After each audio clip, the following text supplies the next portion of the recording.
Hi and welcome to City Happenings. I'm Mayor David Black.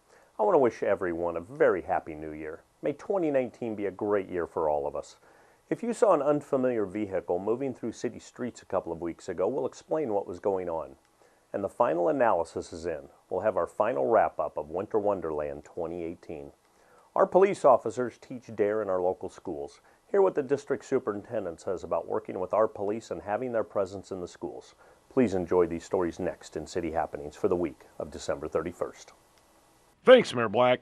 A few weeks ago, an unfamiliar truck was seen driving city streets. It's the road assessment vehicle. The equipment itself is very scientific. It's a laser-mounted system that mounts to the rear of a van, and it literally goes through and it will analyze the surface distresses in the road systems, pavements, and tell us, I guess, where we have the major distresses in the pavement and where we probably need to start focusing some of our resources.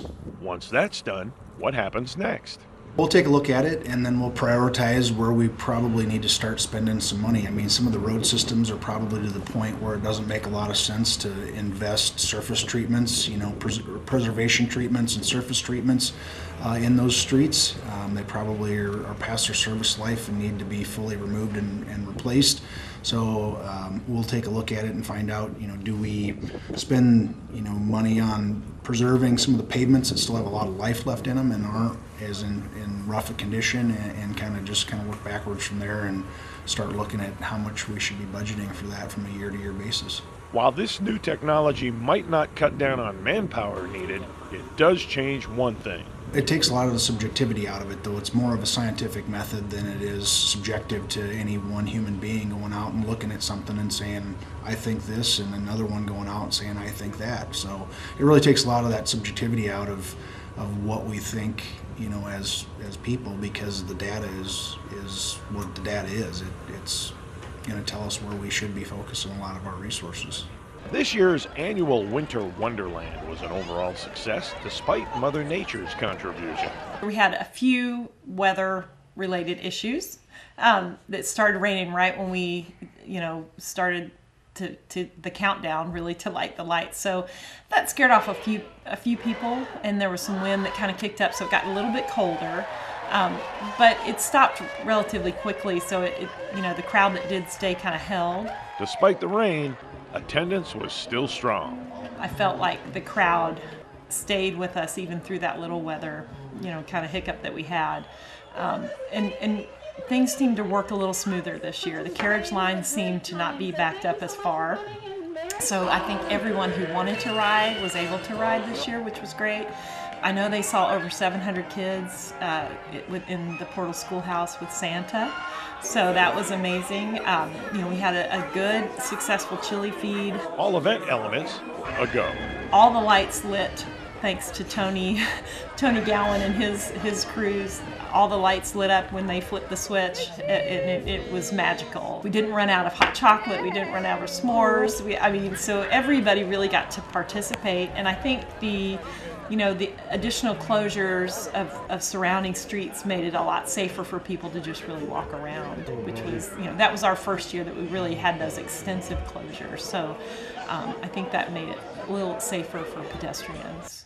A new successful feature last year was the Crist Kindle Market. A simple enhancement helped to make a difference. We added some additional lighting this year, which I think helped kind of direct people towards the Crist Kindle Market. So, I think we'll probably never go above 12 artisans just because of space and just how unique that experience is. But, we were able to get 10 this year, so I think next year we'll probably expand maybe just a couple more. So I felt like it was successful. The feedback from those vendors was very positive. We were able to kind of expand on those artisans that we'd had last year. Some of them, well, actually most of them returned. And then we were able to add a few just really unique artisans. A new downtown business did its part. Grayleys kind of had that space right out in front of where their store is, and they had their handmade like hand pies, so like turnovers, which were super popular and delicious. I was lucky enough to get one of those because they sold out of those as well. The local school district continues to sponsor the outdoor education program. I have 3 young kids myself. 2 of the 3 have gone through outdoor ed, and it's been an incredibly powerful experience for both of them, and I'm sure it will be for my youngest son when he gets to that point as well. The city police help with the confidence course and group problem-solving exercises. I think one of the really powerful aspects of outdoor ed and the cooperation with the police department is for the kids to see our police in a different setting, in a more relaxed setting, frankly in a really fun setting. And one of the things that we've really tried to emphasize with our students is that the police are our friends. They are here to support you, they're here to support our families, they're here to support our community.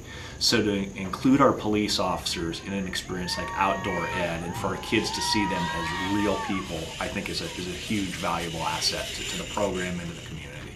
Officers Tony Foster and Phil Tackett are also D.A.R.E officers.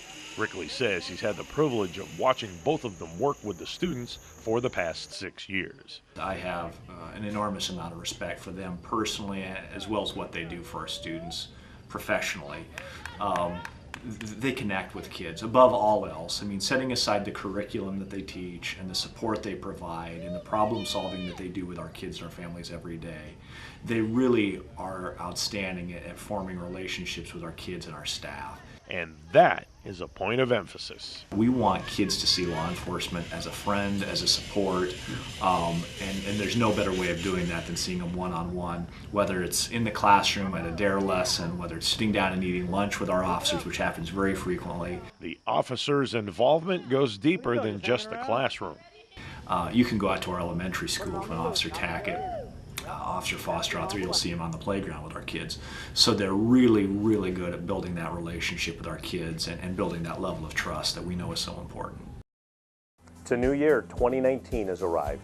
We all look forward to another successful and rewarding year and for our great city. And we continue to offer many opportunities and events for our residents. Stay up to date.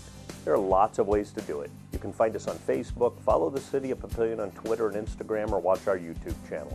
Information about all of our departments and programs is available on our website.